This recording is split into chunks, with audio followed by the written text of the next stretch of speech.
e temos estado quase no final da carta aos Colossenses, do capítulo 1. Vamos então dar início. Desde já um abraço forte para o nosso irmão Alberto, nosso irmão Benjamin, o Eloy, o Cristóvão, os nossos jovens em Angola e aqueles que nos acompanham, um abraço forte. Vamos então dar início. Vamos começar a ler no capítulo 1 e vamos começar no versículo 9 até o versículo 29 do capítulo 1 de Colossenses. Vamos ficar de pé, irmãos, e vamos ler então. Por esta razão, nós também, desde o dia em que ouvimos, não cessamos de orar por vós e de pedir que sejais cheios do conhecimento da sua vontade, em toda a sabedoria e inteligência espiritual, para que possais andar dignamente diante do Senhor, agradando-lhe em tudo, fortificando em toda boa obra e crescendo no conhecimento de Deus, corroborados em toda a fortaleza, segundo a força da sua glória, em toda a paciência e longanimidade com gozo, dando graças ao Pai que nos fez idóneos para participar da herança dos santos na luz, o qual nos tirou das potestades das trevas e nos transportou para o reino do Filho do seu amor, em quem temos a redenção pelo seu sangue, a saber, a remissão dos pecados, o qual é a imagem do Deus invisível, o primogênito de toda a criação. Porque nele foram criadas todas as coisas que há nos céus e na terra, visíveis e invisíveis, sejam tronos, sejam dominações, sejam principados, sejam potestades. Tudo foi criado por ele e para ele. E ele é antes de todas as coisas e todas as coisas subsistem por ele. E ele é a cabeça do corpo da igreja, é o princípio e o primogênito entre os mortos, para que em tudo tenha a preeminência, porque foi do agrado do Pai que toda a plenitude nele habitasse, e que, havendo feito por ele a paz, pelo sangue da sua cruz, por meio dele reconciliasse consigo mesmo todas as coisas, tanto as que estão na terra como as que estão nos céus. A vós também, que noutro tempo erais estranhos e inimigos no entendimento, pelas vossas obras más, agora contudo vos reconciliou no corpo da sua carne, pela morte, para que perante ele vos apresentar santos, irrepreensíveis e inculpáveis, se na verdade permanecerdes fundados e firmes, e não vos moverdes da esperança do Evangelho que tendes ouvido, o qual foi pregado a toda criatura que há debaixo do céu, e do qual eu, Paulo, estou feito ministro. Regozijo-me agora no que padeço por vós, e na minha carne cumpro o resto das aflições de Cristo, pelo seu corpo, que é a Igreja, da qual eu estou feito ministro, segundo a dispensação de Deus, que me foi concedida para convosco, para cumprir a palavra de Deus.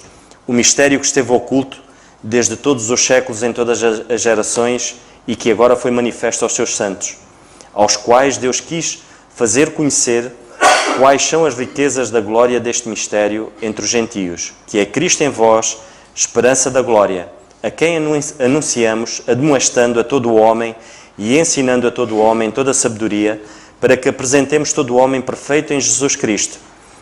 E para isto também trabalho, combatendo segundo a sua eficácia, que obra em mim poderosamente. Foi a leitura da palavra de Deus. Vamos então passar ao nosso irmão Alberto. Desde já um abraço grande para ele e os nossos agradecimentos por ele a quarta-feira estar aqui sempre connosco. E desde já oramos como igreja e vamos orar durante a semana pelo sogro do irmão Alberto, que é o Nadir. Nadim. Desculpe, irmão Alberto, mas os nomes para mim, Nadim.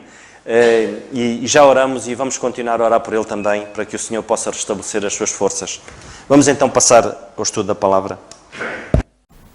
Graças a Deus por mais esse estudo bíblico em Colossenses capítulo 1, no verso 29. Agradeço de coração a cada irmão que recebe esse meu pequeno pensamento e é com muita alegria que compartilho convosco. E para isso também trabalho combatendo segundo a sua eficácia, que opera em mim poderosamente. Podemos traduzir de uma forma mais ao pé da letra, literal, este verso desta forma. Para isso é que eu também trabalho até a exaustão e agonizando, uma tradução livre, e transmite muito bem aquilo que o apóstolo quer ensinar e quer mostrar na sua luta pela formação desta igreja e, mais do que isso, pelo crescimento e amadurecimento dos irmãos.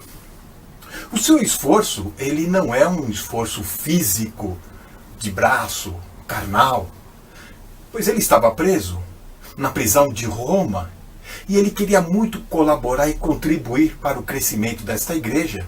E a luta dele não era desta forma de manipulação política ou alguma outra estratégia humana, mas a sua luta era em oração. E é isso exatamente que o texto está nos convocando e nos mostrando. Será que as nossas orações serão mais eficazes se usarmos de energia, de todo esforço até conseguirmos aquilo que desejamos? Deveríamos lutar com Deus para conseguir suprir as nossas necessidades em oração, fazendo com que Deus se curve aquilo que estamos pedindo e desejando tanto? Nestes versículos, Paulo explica o seu ministério, desde o verso 27, 28 e terminando agora, indo já para o capítulo 2, ele mostra o seu empenho, a sua dedicação para a causa do Evangelho. E ele ganha a simpatia, ele ganha o respeito e consideração dos irmãos, dos cristãos da igreja de Colossos, que viram que Paulo, apresentando a forma como ele se apresenta, acaba desmascarando os seus inimigos e destruindo toda a investida dos falsos mestres do gnosticismo. Agora, aqui no Evangelho, no Novo Testamento, só o apóstolo Paulo, por 9 vezes, usa a palavra eficácia. E essa palavra aqui, que vem a nossa palavra energia, do grego, no original, ela tem um outro sentido dentro desta frase, nesse contexto, e enfatiza a eficiência da energia usada. A Bíblia, na linguagem de hoje, é um pouco feliz na tradução desse verso, e ela diz assim: para realizar essa tarefa, eu trabalho, luto, com força poderosa que Cristo dá, que é a força que age em mim. A oração, a vida de oração, é a primeira que nós devemos ter em nossas vidas diante da igreja. Lutar em oração diante de Deus para que portas possam se abrir, para fortalecer os irmãos, para pedir visão e entendimento. Mas não é uma vida fácil por causa da inconstância de nós mesmos. Muitas vezes nos sentimos cansados nesta causa de trabalhar para o Evangelho e não vemos resultados. Mas esse cansaço não é resultado de cansaço físico, senão de uma luta espiritual. E é isso que Paulo está mostrando aqui. Na carta de Tiago, no capítulo 5, Tiago, no verso 5:16, diz assim: muito pode, em sua eficácia, a oração do justo. E aí sim, nós vemos como é complicado e difícil orarmos. O verso 29, Paulo descreve uma luta espiritual. E essa luta espiritual era poder de Deus operando na sua vida, agindo na sua vida. É dedicação total. Mas a questão não é começar a orar simplesmente falando, mas como vamos nos dirigir a Deus em oração. Portanto, a operação do Espírito Santo em nossa vida é muito importante, porque ele nos ensina exatamente como devemos orar a Deus, como devemos nos postar diante das circunstâncias e situações e apresentá-las diante de Deus.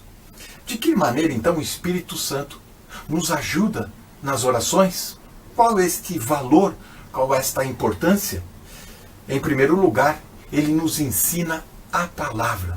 É através da palavra, do ensino, da doutrina, que aprendemos e conhecemos a vontade de Deus para a igreja, para o seu povo e para as nossas vidas. E assim podemos orar com convicção e com mais eficiência.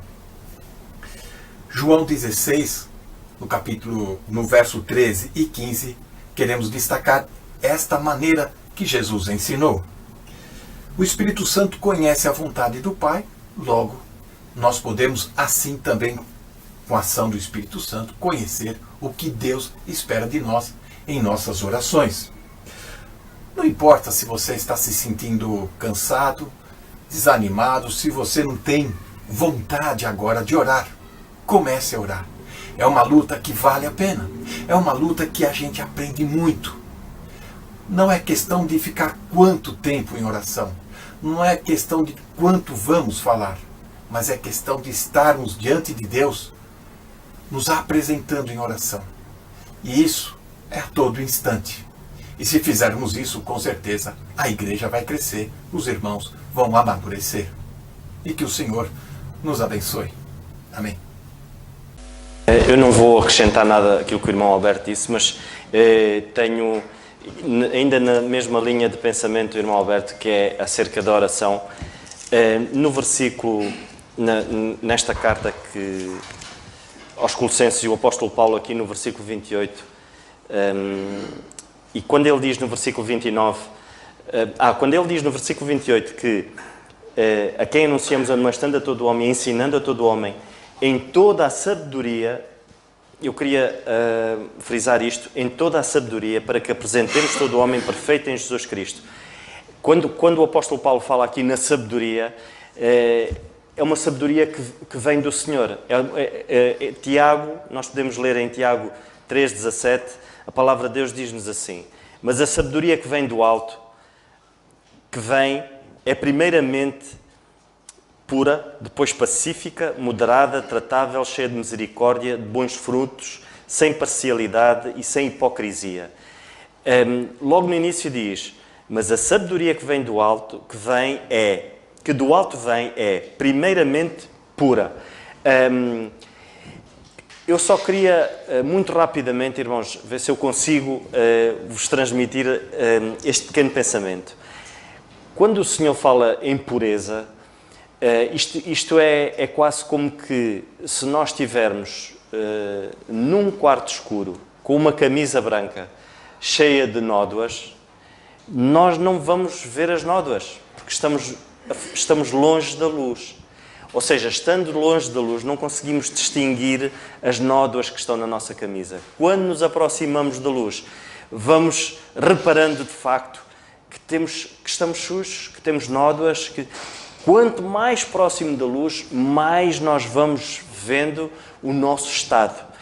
E é isso, esta pureza, ou seja, há um processo. E este processo é, de quanto mais estivermos perto do Senhor, isto passa pela oração. E o irmão Alberto aqui frisou várias vezes nisto, na questão da oração.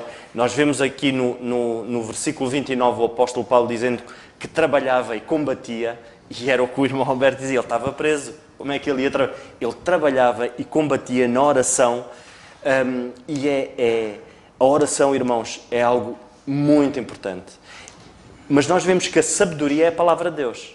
Nós vemos na palavra de Deus que sabedoria, que o Senhor Jesus Cristo é a sabedoria. E nós vemos que o Senhor Jesus Cristo é a palavra. Então é esta mesma sabedoria que nós temos que procurar. Temos que procurar. E eu acabo por repisar um pouco aquilo que o irmão Alberto disse. Lá está, temos que procurar na palavra, que é a sabedoria de Deus, está aqui, e na oração. A oração, que é o processo de santidade de cada um de nós. É um processo em que essa mesma pureza, nós vamos nos começando a perceber, de facto, que há coisas que precisamos de levar aos pés do Senhor, porque não estamos bem. E isso só estando perto de Deus, só estando perto da luz é que nós conseguimos ver uma nódoa na nossa roupa, só conseguimos ver que temos de facto, que não estamos bem, é estando perto da luz. E o facto de nós, à quarta-feira, nós propomos no nosso coração e estarmos aqui, é uma luta. O que o irmão Alberto disse, não é fácil, irmãos. Para mim, eu sou sincero, muitas das vezes o meu corpo vai-se abaixo. E eu oro e peço ao Senhor, dá-me ânimo, dá-me forças, porque eu quarta-feira quero estar ali, quero ouvir da Tua Palavra, quero orar com os irmãos, mas eu vou dizer que é fácil. Não é, muitas das vezes o meu corpo vacila. Eu vou ser sincero, e por circunstâncias, mas não, o que nos move não podem ser as circunstâncias. E nós vemos o apóstolo Paulo aqui, não eram as circunstâncias que o rodeavam, dele estar preso, que o amarravam, não. Ele não estava numas circunstâncias favoráveis, mas não era por isso que ele não batalhava e não trabalhava em prol daqueles irmãos que precisavam das orações dele. Que seja essa a nossa intenção, irmãos. Quando nos faltar as forças, vamos a quem devemos nos dirigir, ao Senhor, e pedir que Ele nos dê ânimo e forças. E é esse o processo. É muito complicado, irmãos, porque nós não pensemos que a vida cristã é uma corrida de 100 metros. Não, é uma maratona, onde tem que haver uma cadência certa, o ritmo certo. E no ritmo certo, a gente ainda foi há pouco tempo, falávamos com o irmão Carlos e estávamos a conversar um pouco acerca disso, é preferível nós darmos passos devagarinho, mas sempre no mesmo ritmo, do que acelerarmos muito e depois cansamos. Irmãos, o processo, o cristianismo é isto, é um processo em que diariamente nós somos confrontados com situações, mas nós temos o Senhor do nosso lado. É a Ele que nos devemos dirigir, é a palavra dEle, é a sabedoria que nós devemos tirar daqui para o nosso dia-a-dia, para aplicar no nosso dia-a-dia. A Bíblia é prática, irmãos. A palavra de Deus é prática, ela não é teórica Não, é prática e é para ser exercida, e é para ser vivida acima de tudo. Que o Senhor nos ajude. Não sei se algum... Miguel?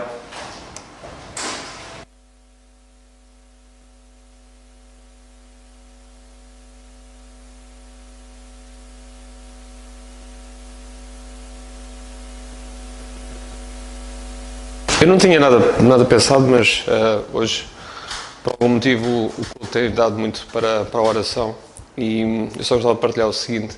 Nós, às vezes, quando oramos, eu acho que basicamente há duas coisas que nós fazemos quando oramos. Agradecemos e pedimos. Eu penso que é basicamente isto, agradecemos e pedimos. Eu, às vezes, quando estou a orar, peço isto e peço para mim, peço para os meus, peço para os irmãos, peço muita coisa, nós pedimos pelo trabalho, pedimos pela escola, como o João, pedimos pela nossa saúde, pedimos direção, pedimos muita coisa.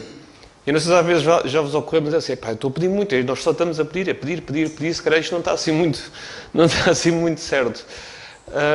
Eu acho que há uma pequena diferença, há uma grande diferença quando nós pedimos ao Senhor. E quando, por exemplo, os nossos filhos nos pedem um brinquedo, quando eles nos pedem uma coisa qualquer, eles pedem porque eles querem uma coisa para eles, para os satisfazer. E acho que nós, quando pedimos ao Senhor, nós pedimos porque nós estamos dependentes, e nós dizemos ao Senhor: eu não sou capaz sozinho, eu preciso da tua ajuda, eu não tenho capacidade para decidir. Por exemplo, quando nós pedimos em relação, estava-se a falar da escola, eventualmente se o João não for para o curso que ele quer, nós não sabemos o que é melhor para nós. Eu quando me converti, havia uma coisa que me fazia um bocadinho de confusão, que era sujeitar a minha vida à vontade de Deus. E eu pensava, porquê é que eu não posso decidir? Pá, mas eu quero decidir, gostava de decidir sobre a minha vida. Porquê é que Deus já decide sobre a minha vida? E isso depois é uma questão de maturidade de nós crescemos, e chegamos à conclusão que nós não somos capazes e não temos a capacidade para saber o que é melhor para nós. E então nós pedimos a Deus. Nós não pedimos a Deus porque nós queremos, porque eu quero um brinquedo, ou porque eu quero um trabalho, ou porque eu quero um ordenado melhor, ou porque eu quero o emprego que gostava de ter, ou porque eu quero passar neste exame. Nós pedimos, penso eu, que pedimos porque nós estamos a mostrar a nossa dependência para Deus, a dizer: Deus, ajuda-me, não porque eu quero, mas porque eu sozinho não consigo e eu não sei o que é melhor para mim.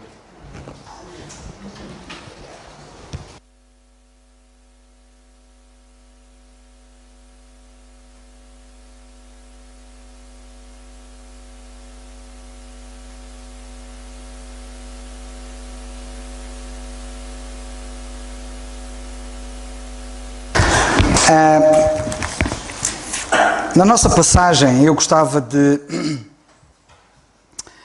fazer referência ainda ao versículo 28 e depois 29 também, onde o irmão Alberto também já entrou. Eu gostava de dizer o seguinte: versículo 28. O versículo 27 termina falando de Cristo. Cristo em vós, esperança da glória. Versículo 28, a quem anunciamos. Isto é muito importante. Muitas pessoas às vezes dizem, e dizem bem, que nós temos que falar, temos que evangelizar, e que é um privilégio, somos embaixadores de Cristo. Mas falar o quê? Qual é a nossa mensagem? Por exemplo, quando o Senhor Jesus Cristo mandou os 12 apóstolos irem pregar, quando ele cá estava na terra, ele disse-lhes claramente em Mateus capítulo 10, ide e anunciai, dizendo, é chegado o reino dos céus. Era a mensagem. Eles não tinham que inventar, não tinham que dizer que era mais para a esquerda, que era mais para a direita. A mensagem estava claramente definida. Arrependei-vos, porque é chegado o reino dos céus. Qual é a mensagem que eu hoje, na dispensação da graça, tenho que pregar? Para já, na segunda carta aos Coríntios, capítulo 5, nós lembramos que somos embaixadores da parte de Cristo. Portanto, somos embaixadores da parte de Cristo, somos representantes dele. Nós estamos aqui para falar dele. A nossa passagem diz, no versículo 28, a quem anunciamos? Anunciamos a quem? Cristo. A nossa mensagem é a pessoa do Senhor Jesus Cristo. O mundo precisa de Cristo. Cada pessoa precisa de Cristo. Nós já dissemos isto aqui várias vezes, mas eu não me canso. Isto tem que ser repetido até a exaustão e que Deus me ajude até ao fim dos meus dias. A real necessidade de cada um de nós é a pessoa de Cristo. Porque só em Cristo é que eu entro no céu. Sem Cristo, eu não entro no céu. E o pecado separa-me de Deus e eu não tenho outra luta, outro combate para conseguir ter as habilitações que me permitem entrar no céu. E por essa razão, Cristo veio cá a este mundo. E Ele veio cá para tomar o nosso lugar na cruz e ganhar para nós o que nós nunca conseguiríamos ganhar. Que é ganhar uma vida perfeita. Uma vida santa. Absolutamente santa. Absolutamente perfeita. Porque no céu só entram coisas perfeitas e no céu só entram coisas santas. Qualquer manchinha não entra lá. Qualquer imperfeição não entra lá. Por isso, nenhum ser humano tem capacidade para poder entrar no céu. E a única maneira é ir com os méritos de Cristo. É confiar naquilo que Ele fez na cruz, confiando que Ele, quando foi na cruz, sofreu o castigo que nós merecíamos dos nossos pecados, Ele levou o fardo dos nossos pecados na cruz, e simultaneamente compreender que Ele ganhou-nos uma vida santa que nos oferece, que nos dá, assim como Ele levou as nossas misérias, Ele quer que nós levemos as suas virtudes, e é com as suas virtudes perfeitas que nós entramos no céu. E por isso é que a mensagem do crente é Cristo. No fundo, é isto. Nós temos que dizer às pessoas, falar às pessoas de Cristo. Portanto, quando vocês forem evangelizar, eu sei que quando estamos a evangelizar, porque a natureza das conversas leva-nos, muitas vezes, a falar. Estamos a falar com um ateu e o ateu começa a dizer, mas eu não acredito. Eu não acredito. Não, mas deves acreditar. Mas Deus não existe. Mas Deus existe. Deus não existe. Olha, sabem uma coisa? Ainda que eu prove a um ateu que Deus existe, ele vai parar no inferno. Porque não é por eu crer que Deus existe que vou para o céu. Eu só em Cristo posso entrar no céu.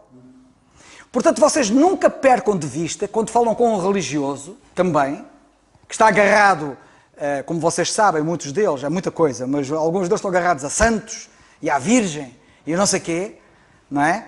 E depois naquela luta de, então, mas a Virgem apareceu em Fátima ou não apareceu em Fátima? E ele crê que apareceu em Fátima. Vocês dizem que não apareceu em Fátima. E ainda que provem que a Virgem não apareceu em Fátima, isso não o leva ao céu. Ganharam um ponto. Ele conseguiu compreender que a Virgem não apareceu em Fátima. E ele está salvo? Não, porque não é isso que salva. É por isso que nós, no processo de falarmos com quem quer que seja, qualquer que seja o quadro da pessoa, todos precisam de Cristo. Eu tenho que falar de Cristo. E tem uma vantagem. É que, quando nós falamos de Cristo, por exemplo, se vocês falarem de Deus, não é? Deus é Espírito. E o descrente ouve-vos falar de Deus e diz assim, mas eu tenho dificuldade, mas Deus, eu não o vejo, não sei o quê. Agora, se vocês falarem de Cristo, estão a falar de uma pessoa real, de uma pessoa histórica, de uma pessoa que existiu, de uma pessoa que continua a existir, até é mais fácil nós evangelizarmos. E eu, agora há dias, parece que foi na semana passada, faz exatamente hoje 8 dias, que eu estava a falar com aqueles senhores que eu referi aqui no estudo bíblico passado, e um deles disse, mas nunca ninguém veio de lá do outro lado. Nunca ninguém veio de lá do outro lado do quê? Veio sim, Senhor. Jesus Cristo veio do outro lado. Quem é que disse que nunca ninguém veio do outro lado? Nós temos que desmistificar e temos que expor as mentiras e mostrar às pessoas que elas estão a acreditar em mentiras. É mentira que ninguém veio do outro lado. Jesus veio do outro lado. E mais uma vez estou a falar de quem? De Jesus. Do Senhor Jesus Cristo. Ele é a nossa mensagem. Gostava de chamar a vossa atenção que pregar Jesus Cristo, isto agora é outro ponto. A mensagem, o cerne da mensagem é o Senhor Jesus Cristo. Ok? Isto é claro. Mas atenção que a Bíblia é muito clara que hoje na dispensação da graça não é pregarmos o Senhor Jesus Cristo segundo a profecia. E temos aí muitos religiosos a pregar um Jesus Cristo segundo a profecia que não leva ninguém a lado nenhum. Que é pregar o Messias. E falam dele como o Messias. E o Messias acima, Messias abaixo. Alguns até falam em hebraico, soletrando, ou tentando soletrar, ou tentando pronunciar a palavra em hebraico. Não é? Jeshua e já nem sei como é que se diz Messias. Maciás. Epá, não interessa. E nem quero saber disso.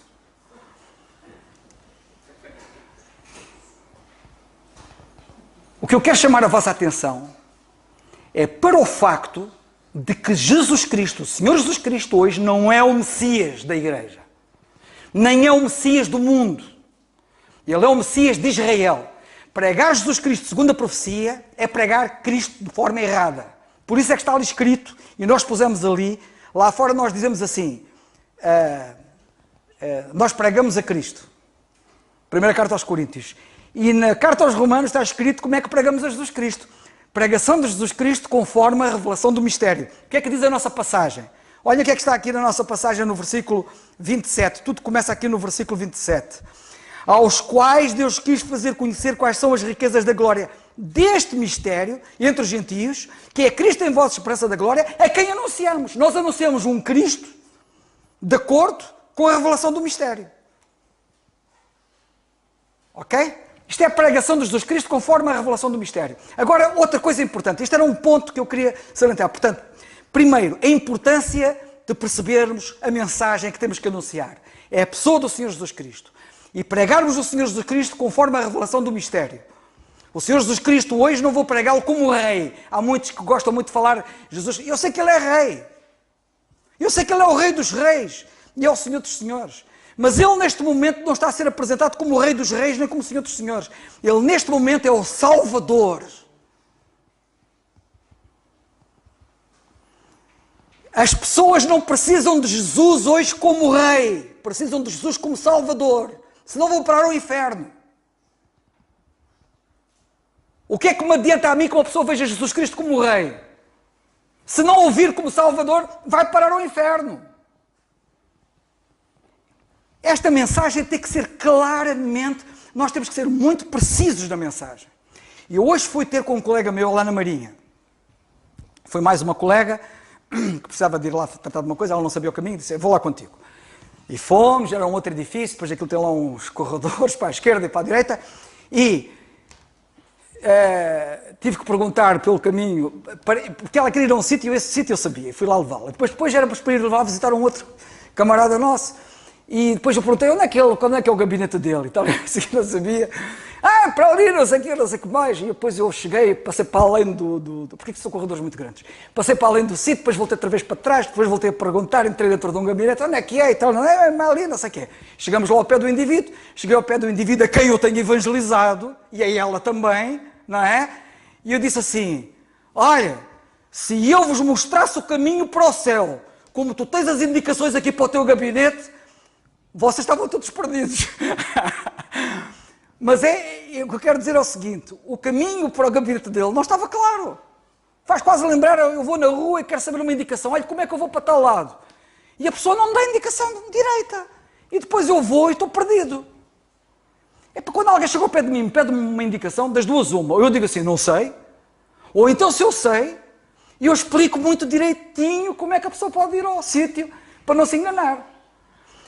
Em relação ao céu, nós temos que explicar muito direitinho, mais do que nunca, como é que a pessoa pode ir para o céu. Não pode haver aqui enganos, tem que haver rigor na informação. Muito rigor na informação. Uma informação mais rigorosa do que o GPS. Porque o GPS dá-nos a informação localizada dos sítios, mas com um erro de alguns metros. Mas aqui nós não podemos errar 1 milímetro. Tem que ser mesmo rigoroso, para que a pessoa não se engane no caminho para o céu. Portanto, este assunto é um assunto importante. Portanto, primeiro, claramente mostrar qual é a mensagem, que é o Senhor Jesus Cristo, mostrar às pessoas que elas precisam de Jesus Cristo. Vocês têm que dizer às pessoas o seguinte: olha, eu quero te dizer que tu tens um problema. Mas também tens uma solução para o teu problema. Se calhar nem sabes que tens um problema e se calhar não sabes que há uma solução para o teu problema. Mas eu quero falar do teu problema, quero falar da solução para o teu problema. E nós temos que dizer às pessoas que o problema delas é o pecado e que a solução para o problema delas é o Senhor Jesus Cristo. E é assim que nós anunciamos o Senhor Jesus Cristo. Nós temos que dizer às pessoas: tu tens uma necessidade, tu precisas de Jesus Cristo. E a pessoa diz: mas porquê que eu preciso de Jesus Cristo? Então a gente explica-lhe porque é que precisa. E temos que explicar o Evangelho, a verdade do Evangelho. Como é que ele nasceu, como é que ele viveu, como é que ele morreu, porquê é que ele morreu, o que é que ele nos ganhou e aquilo que ele nos deu para nós podermos resolver o nosso problema. Ora bem, segunda coisa é pregar Jesus Cristo segundo a revelação do mistério. Ok? Eu não vou pregar Jesus Cristo, o menino que nasceu em Belém. Eu vou pregar o Cristo que foi morto e ressuscitou e está glorificado no céu. Isto é muito importante. Bem, a segunda coisa que eu queria chamar a vossa atenção no versículo 28 é o seguinte. Vamos ver se eu consigo explicar isto. Vejam bem o contexto. Nós anunciamos a Cristo. E sabem o que é que diz a seguir? Admoestando a todo o homem. Sabem o que quer dizer a palavra admoestar? Não vamos andar aqui com muitos Rodriguinhos. A palavra admoestar tem vários significados. Mas um significado fundamental é repreender. Eu, quando estou a anunciar a Jesus Cristo, eu estou a repreender as pessoas. Quando há pessoas com quem eu falo, e vocês também, e elas dizem assim: eu penso que Deus não me vai condenar, eu não mato, eu não roubo. E eu costumo dizer assim: elas estão-se a comparar a quem? Estão-se a comparar a bandidos. Estão-se a comparar a assassinos, a ladrões. E evidentemente que se eu me comparar a um assassino ou a um ladrão, eu sou maior. Não é? Mas a Bíblia não me compara a assassinos e ladrões. A Bíblia compara-me a Jesus Cristo. Esta é outra razão porque temos que anunciar Jesus Cristo. Porque quando anunciamos Jesus Cristo, quando nós anunciamos o Senhor Jesus Cristo, Ele ofende as pessoas, no bom sentido. Porque Ele repreende as pessoas. A vida dele santa repreende as pessoas. Quando eu anuncio Jesus Cristo, as pessoas sentem-se repreendidas. Esta é uma das razões porque as pessoas não se querem converter. As pessoas não se querem converter porque Jesus Cristo, só dele por si ser anunciado, põe-nas mal, fala-as sentir mal, fala-as sentir imperfeitas, fala-as sentir como pessoas que falharam, como pessoas que pecaram. E isto incomoda o pecador. Por isso é que a Bíblia fala da ofensa da cruz. A mensagem da cruz, a mensagem do Senhor Jesus Cristo, a mensagem da cruz, é uma mensagem que ofende o pecador. E esta é uma das grandes razões porque os pecadores não querem, porque não querem ouvir a mensagem da cruz. Isto é um assunto só de si muito, muito complexo e vasto, mas claro, que eu aqui podia desenvolver, até ultimamente tenho traduzido algumas das perguntas e respostas do irmão Billy Graham, que já está na glória, e ele muitas vezes fala disto. E ainda ontem ou anteontem, uma das coisas que ele falou foi sobre a questão que ele falou, não falou ontem, já escreveu há muito tempo, mas que eu reproduzi, e em que ele diz que um dos problemas das pessoas é as pessoas não se quererem sujeitar. Porque não é próprio da natureza humana. A natureza humana é uma natureza de afirmação. Isto vê-se na criança, vê-se no bebê, é uma natureza de afirmação. Por isso é que os pais têm tantos problemas com os filhos, porque é um braço de ferro entre a vontade da criança e a vontade do pai. E vamos ver quem ganha ali o braço de ferro. Eu já vi muitos pais perderem a batalha, que não devem perder. Mas nós temos um grande problema com a sujeição. E nós temos que nos sujeitar. A verdade é esta. E este é um problema para o ser humano. Isto é um assunto muito vasto, isto implica muita coisa, mas eu quero dizer o seguinte.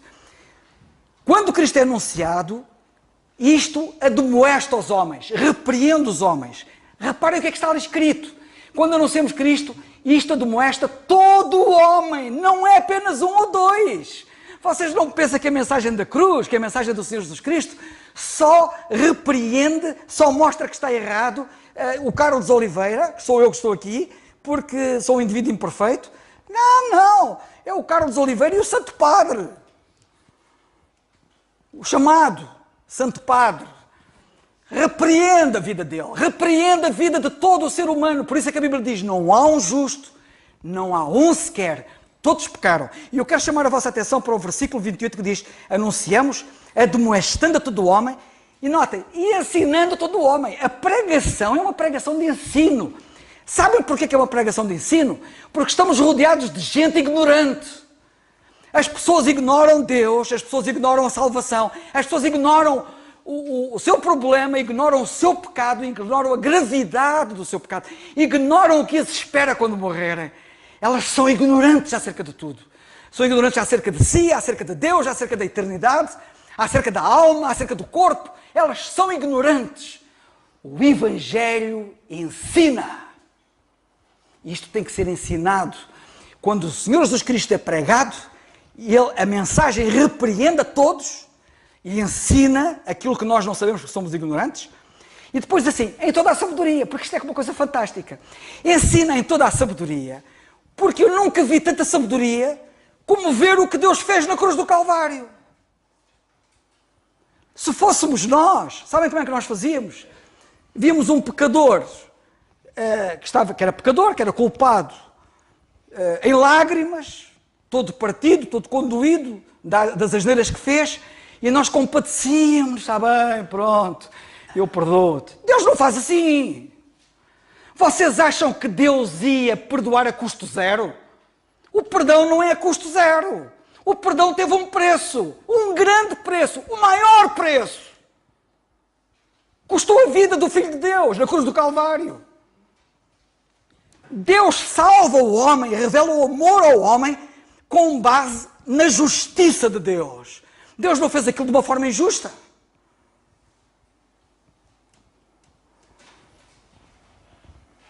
Eu já uma vez contei, só para dar uma ideia, vou relembrar, já há muitos anos.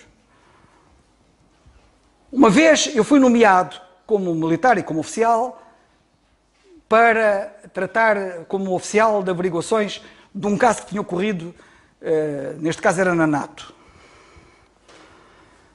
E fui tratar do caso e tal, e não sei o quê, e conduzi as coisas da melhor maneira, como eu próprio conduzi. E tinha sido um rapaz da Força Aérea, rapaz novo, que ia passar à disponibilidade passado uns dias, e que puxou de uma faca na cozinha para o cozinheiro. Com copos à mistura e não sei o quê, e depois partiu lá a louça e tal, e não sei o quê. Bem, eu conduzi a coisa de tal maneira que fiz e levei o soldado a ir pedir desculpa ao cozinheiro daquilo que tinha feito, e conduzi a coisa de tal maneira para aliviar ao máximo ali a situação, tendo o indivíduo naturalmente de pedir desculpa ao cozinheiro e tal, e não sei o quê, e a sentença do almirante foi, o indivíduo foi condenado apenas a pagar os prejuízos da louça que partiu lá e tal, e não sei o quê, não lhe aconteceu mais nada.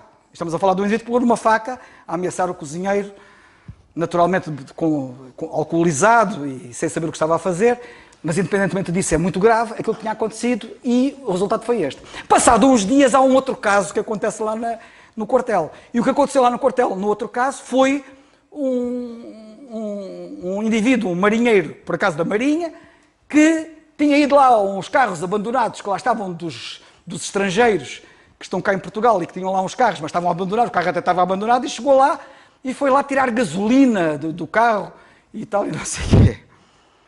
Um camarada meu, que era um oficial do Exército, foi nomeado oficial de averiguações para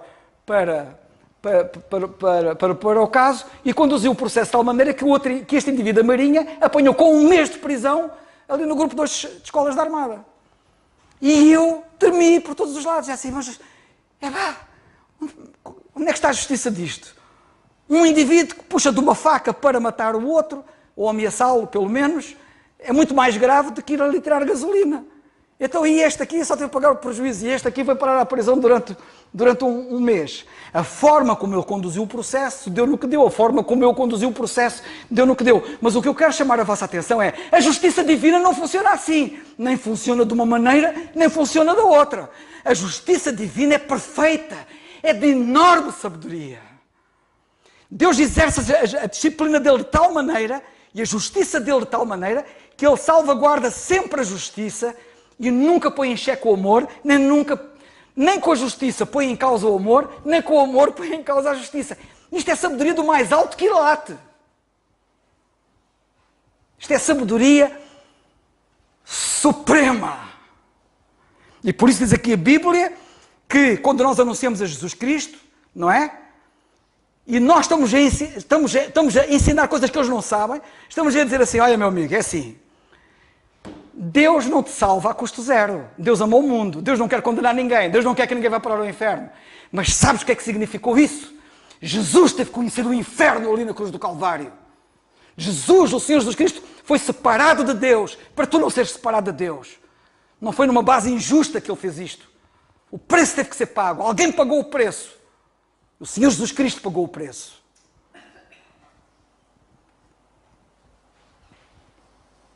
Para quê? Para que pregar Jesus Cristo? Para que pregar Jesus Cristo mostrando aos homens como eles estão todos em pecado, como todos pecaram, estão todos culpados, todos achados culpados? Porque é que nós pregamos Jesus Cristo desta maneira? E ensinamos desta sabedoria fantástica que Deus fez na cruz do Calvário. Para quê? Para que apresentemos todo o homem perfeito em Jesus Cristo. E eu desta forma, pregando desta maneira, as pessoas que ouvirem esta mensagem e crerem nesta mensagem, um dia eu vou apresentá-los na presença de Deus perfeitos, porque eles creram em Jesus Cristo. O apóstolo Paulo vem encontrar muita gente lá, a quem ele pregou, e ia apresentá-los perfeitos em Jesus Cristo. Nenhum de nós é perfeito em nós próprios, só em Jesus Cristo. E depois no versículo a seguir ele continua e diz assim, e para isto também trabalho. O que é que vocês fazem pelas almas? Eu hoje recebi uma mensagem de uma irmã minha na fé, angustiada, preocupada e angustiada com a possibilidade de familiares dela irem parar ao inferno. Vocês preocupam-se com aqueles que vão parar ao inferno e que estão na iminência de parar ao inferno? O que é que fazem por eles? Sabem o que é que o apóstolo Paulo fez? Diz ele, para isto também trabalho. E viram aquelas versões que o irmão Alberto citou há bocado? Que fala, agora não me lembro dos termos que ele utilizou, temos que rebobinar aí a mensagem, mas ele diz que é um trabalho até exaustão. Até dizer, até à exaustão. E eu, àquela irmã, eu disse assim, olha, e essa irmã estava angustiada e quase que se sentia infeliz com esta situação. Eu disse assim, olha, tu não tens de sentir infeliz. Tu tens que fazer o máximo que tu puderes. Depois de fazeres o máximo que tu puderes, a responsabilidade é de quem ouve. A decisão é das pessoas. Tu não podes decidir pelas pessoas. Mas nós temos que, para isto, trabalho.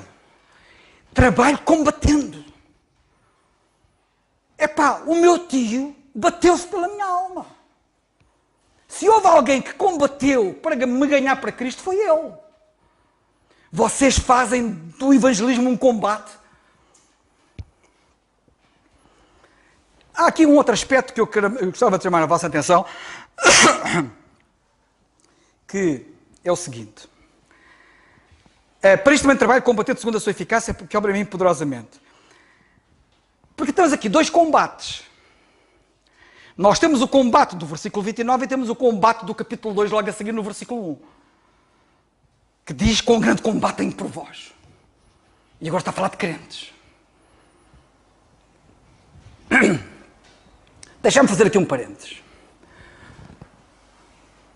Quantas vezes eu já fui criticado? Desculpem, isto não está fácil.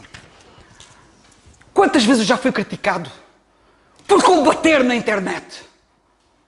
por combater quando eu combato. Nós estamos rodeados de cristãos frouxos, sem convicções, ignorantes, que não conhecem a verdade. Porque a verdade é para ser combatido, é para combater por ela e ser preso por ela. E estando preso, continuar a combater. Não é? Agora fui preso e agora fico aqui caladinho e não digo nada.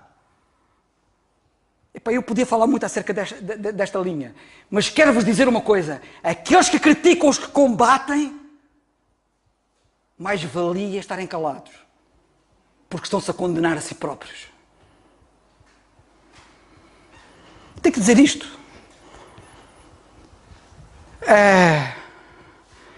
Grande combate que eu tive por vós e por que estão em Laodiceia, e por quantos não viram o meu rosto. Vocês sabem que parte dos combates que eu tenho tido são combates por aqueles que vêm depois de nós. Porque se não ganhar esta batalha agora, vou perdê-la para vós e vou perdê-la para os outros. Paulo sabia o quão importante é combater. Mas eu não quero falar disto agora. Agora, para terminar, versículo 29, para isto também trabalho combatendo segundo... E o que eu queria terminar dizendo isto. Reparem, nós não podemos fazer nada pela nossa salvação. Só em Cristo podemos ser apresentados perfeitos. Eu não posso aperfeiçoar-me, eu não posso melhorar-me, eu não posso fazer nada que me habilite a entrar no céu. Preciso desesperadamente de Cristo. E só Ele me pode valer. Dependo totalmente dele para a minha salvação. E sabem de coisa admirável? Isto é uma repreensão para todos nós. Preciso dele. Mas notem, tenho a ele para fazer aquilo de que sou culpado, que é não combater por ele. Porque aqui a Bíblia diz no versículo 29, trabalho combatendo segundo a sua eficácia. Não é a minha eficácia. Sabem que a palavra eficácia quer dizer força latente. Segundo a força latente que Ele me dá. A força é dele, não é minha. Eu não fiz nada para ser salvo e não preciso fazer nada para o servir de uma forma fiel, de uma forma gloriosa.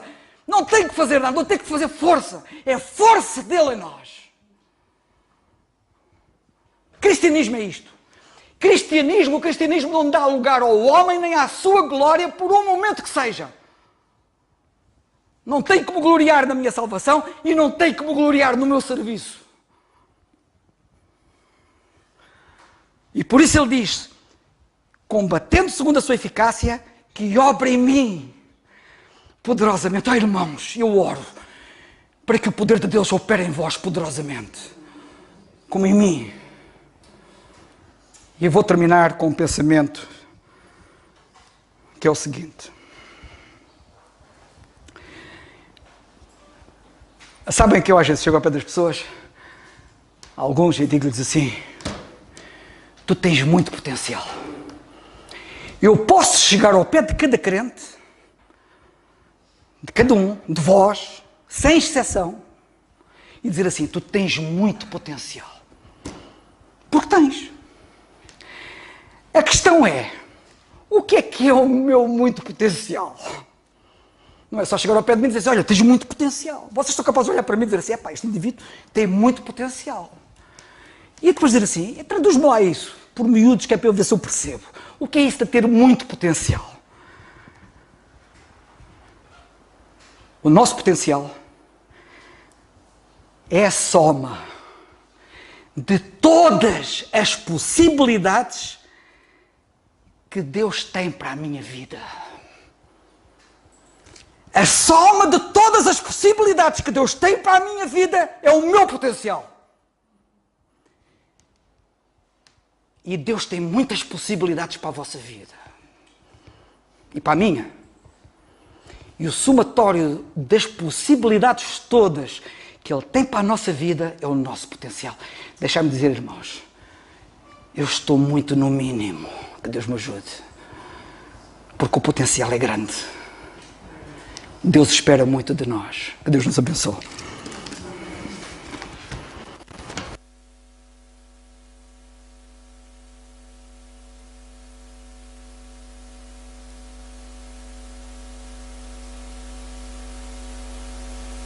Graças a Deus pela palavra que ouvimos. O nosso irmão Carlos, quando falava logo no início, e falava na questão do GPS, e lá está, não é tão preciso, e nós temos que ser precisos em relação a anunciarmos o Senhor Jesus Cristo.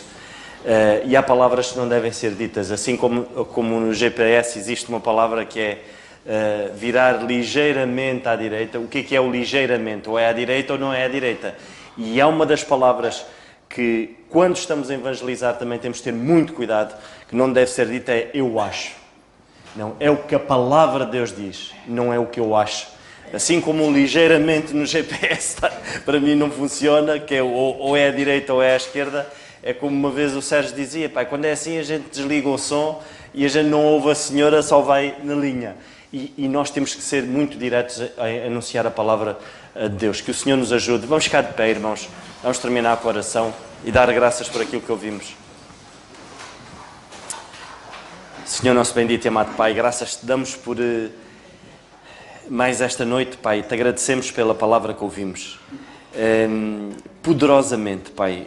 A tua palavra é dinamite, Senhor. E nós te damos graças por aquilo que tu nos admoestaste esta noite, Senhor. Te agradecemos por aquilo que ouvimos.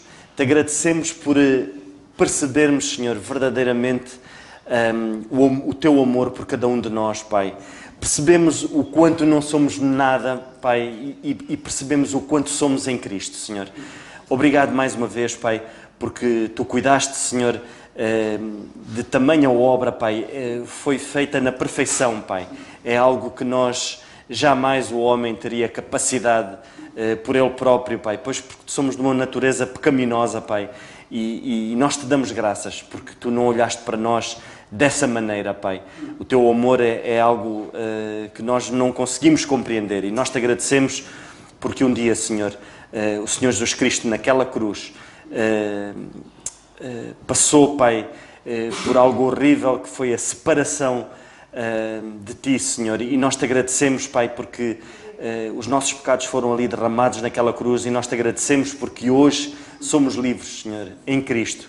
Te agradecemos mais uma vez pela condição de filhos teus que temos, porque o Senhor Jesus Cristo assim o fez. Te agradecemos tudo isto, Senhor, no nome do teu Filho, nosso Senhor Jesus Cristo. Amém. Desculpa lá, só uma coisa. Eu não sei, tu gravaste a oração do Nando? Gravaram? Então podem continuar a gravar, só para pôr aí uma coisa, que é uma coisa que eu não disse e que é muito importante. Em primeiro lugar, dizer ao irmão Alberto que nós estamos a combater nas nossas orações pelo Nadim, que é o sogro dele. Estamos a orar para que o Senhor não apenas cure da parte física, mas acima de tudo salve a alma dele. Mas a outra coisa que eu queria dizer é o seguinte, que eu esqueci-me de dizer e é importante porque depois já perdo o contexto, que é o seguinte: notem que o apóstolo Paulo diz, eu trabalho exaustivamente, acho que foi o termo que ele utilizou, não é? Se não é exaustivamente, é uma palavra parecida, sinónima, não é exaustivamente, não, ele utilizou uma outra palavra, ele utilizou um termo que era arduamente, mas era exaustivamente, não é exaustivo, mas a palavra é sinónima. Como é que se diz? Agora está-me a fugir do termo, não interessa, ouçam a mensagem do princípio, depois já sabem. É dar um litro, por outras palavras, e combate. Sabem em que circunstâncias é que ele disse isto? Preso em Roma, limitado por 4 paredes curtas, ali preso, limitado. Não me venham com conversas que vocês estão muito limitados. Qual é a vossa limitação? Vocês se calhar têm mais do que 1 metro quadrado ou 2 que ele tinha. E não tinham as condições que ele tinha. Eu gosto disto. Isto não depende nem de circunstâncias. Nós não temos desculpa. É o que eu quero dizer. Que Deus nos ajude.